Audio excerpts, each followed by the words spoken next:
오늘은 Firebase Cloud Messaging, 즉 FCM을 안드로이드 환경에 적용하는 방법에 대해 알아보겠습니다.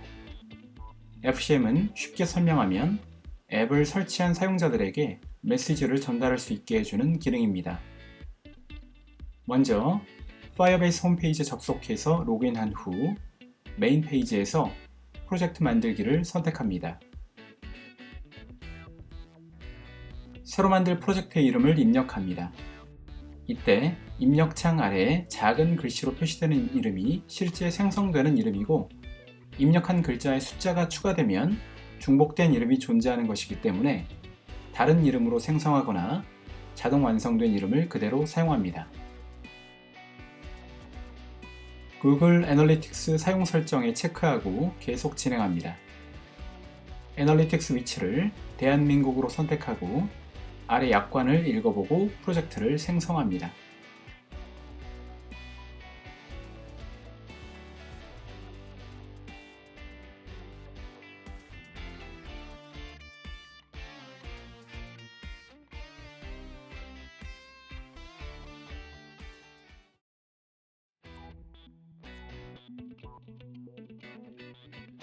파이어베이스 콘솔의 메인 페이지에서 iOS, 안드로이드, 웹, 유니티 중 FCM 기능을 적용할 환경을 선택할 수 있습니다. 우리는 안드로이드 앱을 개발 중이기 때문에 안드로이드 환경을 선택합니다.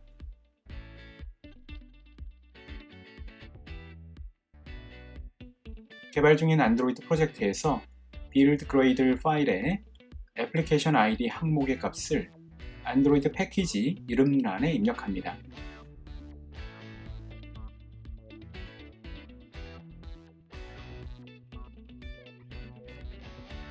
앱의 닉네임을 설정하고 앱 등록을 클릭합니다.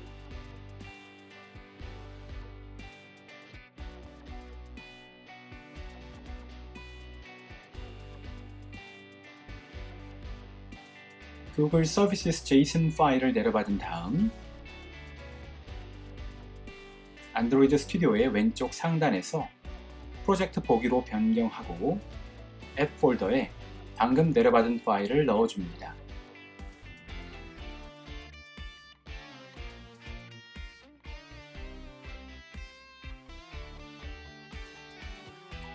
이번에는 Firebase SDK를 추가합니다. SDK의 버전은 고정값이 아니며 개발 환경과 작성 시점에 따라 적합한 버전이 다를 수 있습니다. 현재 버전에 맞게 변경해서 사용하도록 합니다.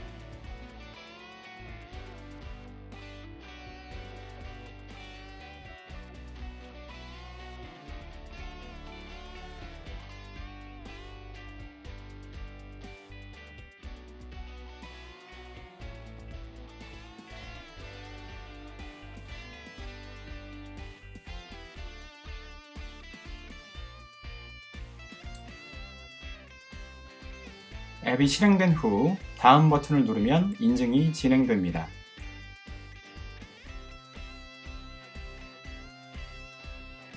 만약 인증이 완료되지 않으면 앱을 다시 실행하고 다시 한번 다음 버튼을 누릅니다. 그래도 완료되지 않으면 건너뛰기를 눌러서 계속 진행합니다.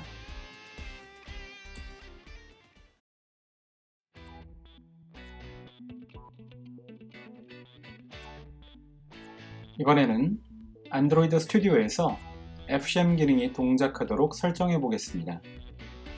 먼저 자바 클래스를 하나 생성하기 위해서 메인 액티비티에 마우스 커서를 두고 우클릭한 후 New 자바 클래스를 클릭합니다.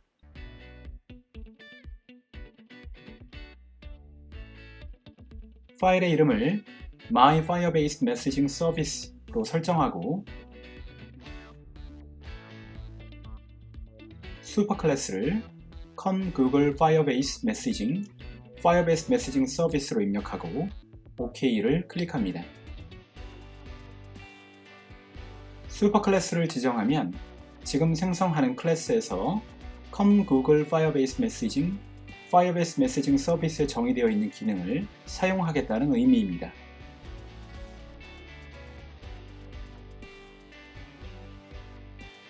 새 토큰이 생성될 때마다 자동으로 호출되는 onNewToken 함수를 정의합니다. 토큰은 다음과 같은 이유로 변경될 수 있습니다. 1. 앱에서 인스턴스 아이디를 삭제했을 때 2.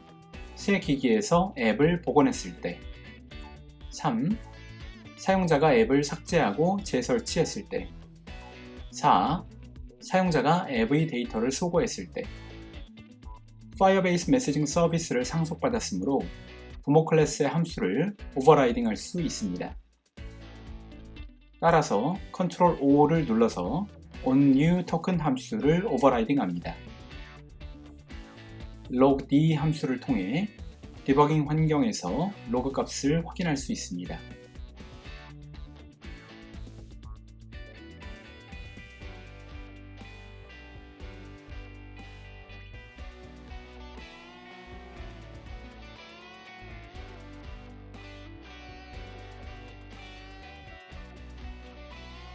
방금 생성한 My Firebase Messaging Service 파일을 서비스 항목으로 등록해서 FCM 기능이 동작하도록 설정합니다. 애플리케이션 안에 서비스 항목을 추가하고 이름을 위에서 만든 My Firebase Messaging Service로 지정합니다. Intent 필터 안에 액션 항목을 추가하고 이름을 con Google Firebase Messaging Event로 지정합니다. 이제 My Firebase Messaging Service를 통해 메시지를 수신할 수 있습니다.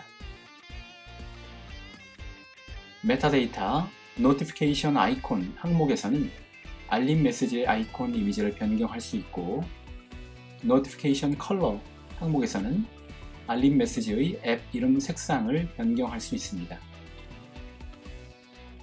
구글 문서에서 그 외에 다양한 옵션 값을 찾아볼 수 있습니다.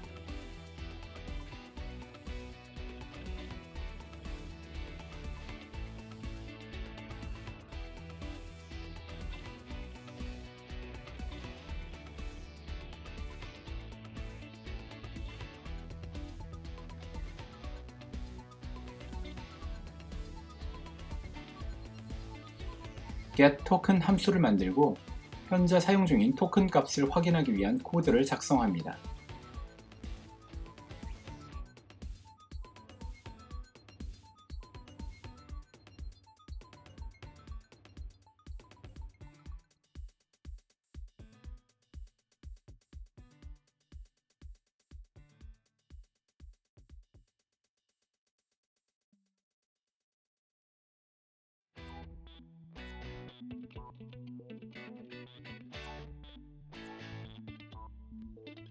logd 함수를 통해 디버깅 환경에서 토큰 값을 확인할 수 있습니다.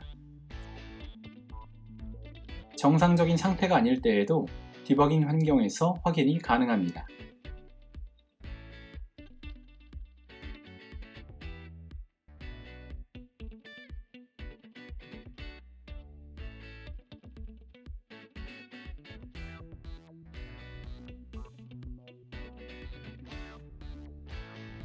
FCM이 정상적으로 동작하는지 확인하기 위해 앱을 수신 가능한 상태로 실행합니다.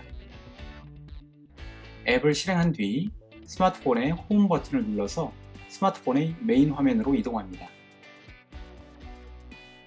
이때 백 버튼으로 종료하면 동작하지 않을 수 있습니다.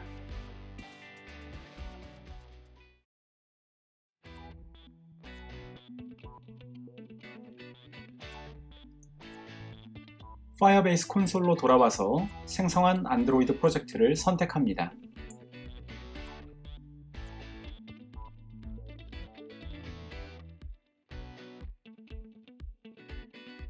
왼쪽 리스트 중 성장 카테고리에서 클라우드 메시징을 클릭합니다.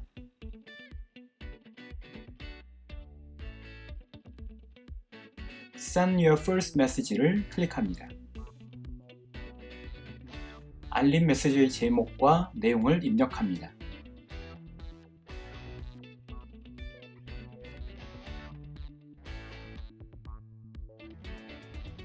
메시지 전송 대상을 선택합니다.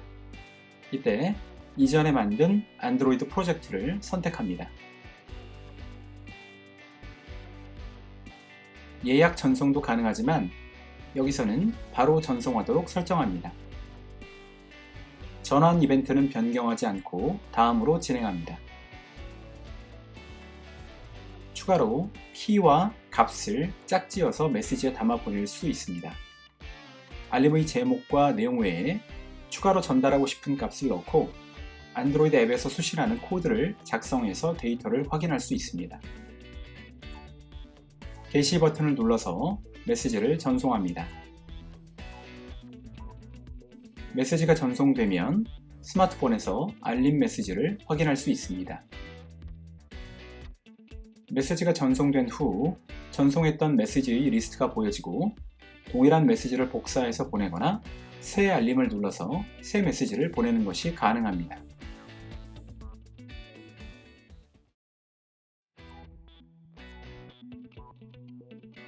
지금은 스마트폰에서 앱을 실행한 후 백그라운드 상태에서만 알림 메시지를 확인할 수 있습니다. 이제 포그라운드 상태에서도 메시지의 확인이 가능하도록 코드를 추가합니다.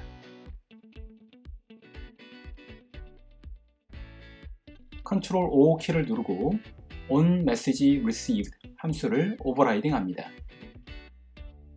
이 함수는 foreground 상태에서 알림 메시지가 수신되면 호출됩니다.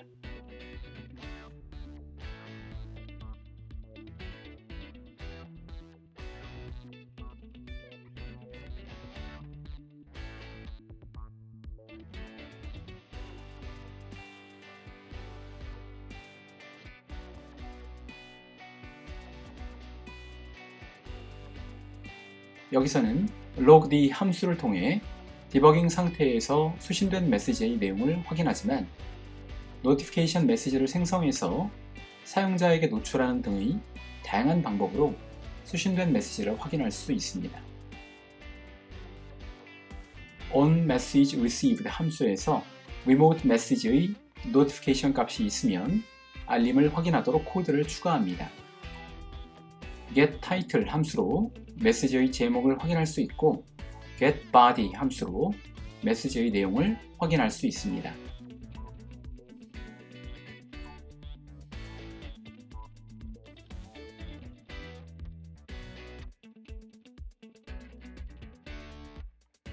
추가로 키와 값을 입력했다면 다음과 같은 형태로 입력한 값을 가져올 수 있습니다.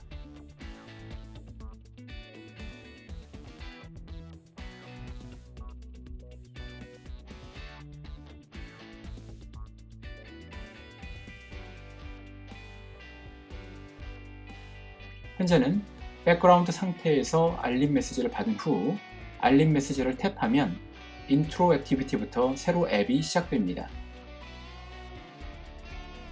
알림 메시지의 내용을 확인하는 방법입니다.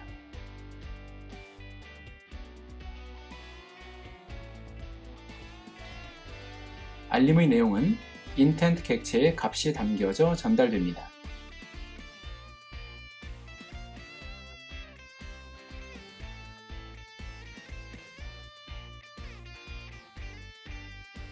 getIntent, getExtras의 값이 있는지 확인하고 값이 있다면 getIntent, getExtras, getString 키의 형태로 값을 가져올 수 있습니다.